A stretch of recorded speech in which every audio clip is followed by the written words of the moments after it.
The manhunt continues for a murder suspect 3 days after a 16-year-old was shot to death.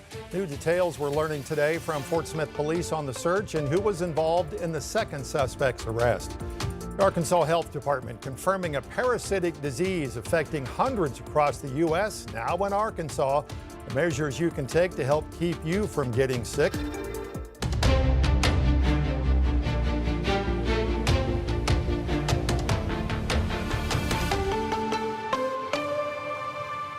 And thanks for joining us for your 5 News at 5. I'm Darren Bobb. Morgan has the evening off. Chief Meteorologist Scott Covert here to get us ready for the weekend, including that big concert at Razorback Stadium tomorrow. That should be interesting. Yeah, it should be interesting indeed. Let's get straight to the forecast. Darren, is a warm one right now. Current temperature sitting in the 90s area wide. We're at 97 at the time in Booneville, 95 Sallisaw, 89 Huntsville, 92 currently in Fayetteville. As for the rest of your evening, maybe you're trying to get the pups out for a walk. Your best bet, let's give it a couple more hours if we can.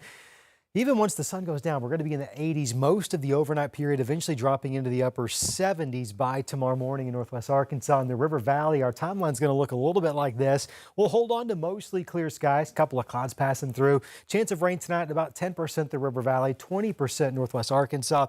Meanwhile, temperatures only dropping into the upper 70s. As we look ahead to tomorrow, here comes some thunderstorm chances as early as the afternoon, but more likely into the evening. And that could throw a wrench into some of our outdoor plans, including the Post Malone Jelly Roll concert. We'll have a latest look at that detailed forecast here in just a few moments.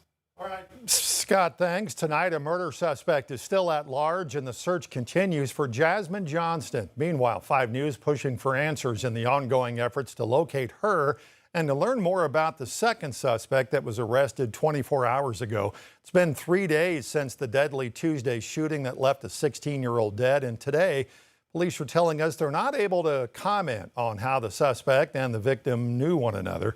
Police also say the Criminal Investigations Division is putting a lot of manpower and resources into the investigation.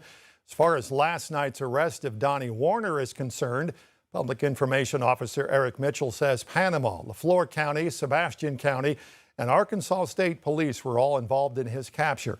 There's still a lot, though, investigators are keeping close to the vest.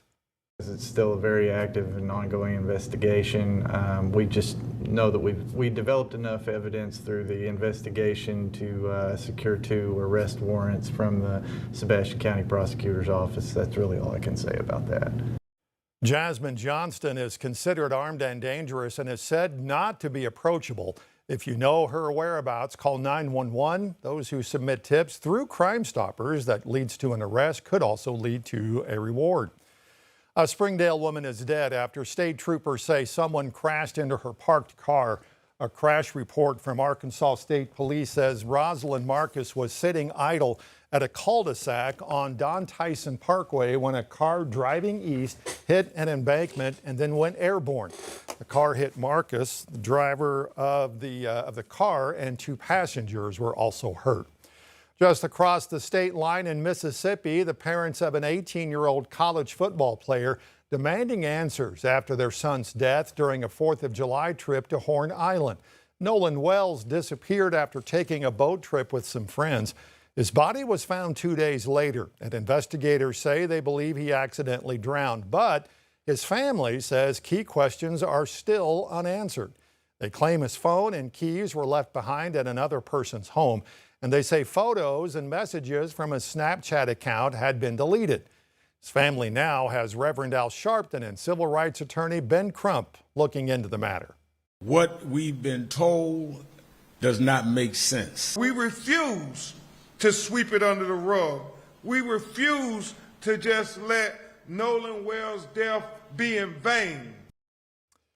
Wells's family has requested an independent autopsy. The Jackson County Sheriff's Department is also asking the public for photos or videos taken on the northwest tip of Horn Island the day Wells went missing. Arkansas Department of Health urging you now to take a few simple precautions after confirming cases of the parasite Cyclospora in the state. The department says the illness has been linked to a national outbreak, but they say there are steps you can take to help from getting sick.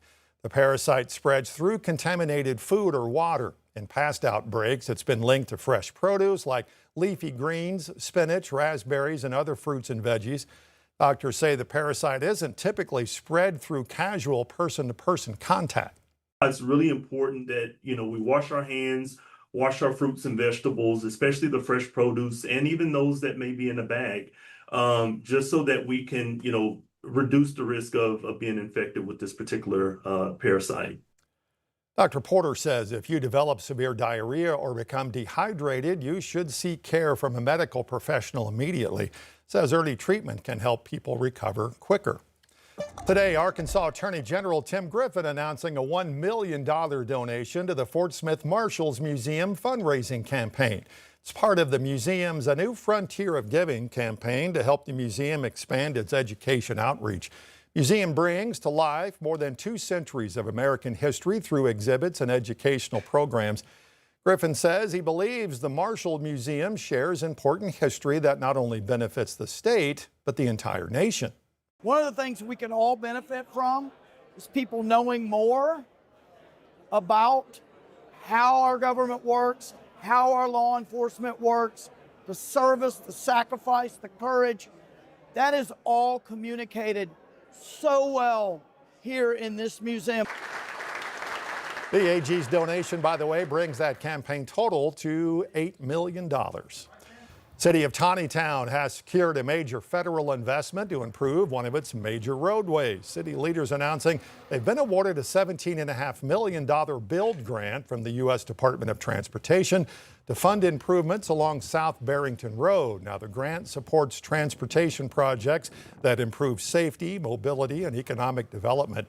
They say the South Barrington Road project will help accommodate Taneytown's rapid growth while improving traffic flow and safety for drivers, businesses, schools, and emergency responders. For the second time ever, Razorback Stadium playing host to a big concert event. Post Malone, Jelly Roll will take to the stage tomorrow night as part of their stadium tour. University police are reminding you to pay extra attention if you're going to the show tomorrow night. They want everyone to have a safe and fun time. Folks just need to realize that it is not like a football game and that there may be people that have never been to our stadium before. So they may not be familiar with traffic flow. They may not be familiar with locations. So be patient, be courteous, be good guests, good hosts, and enjoy the show. Even though there is a chance for some rain, umbrellas are not allowed to be brought into the stadium. To see what you can and can't bring in, check out UAPD's Facebook page.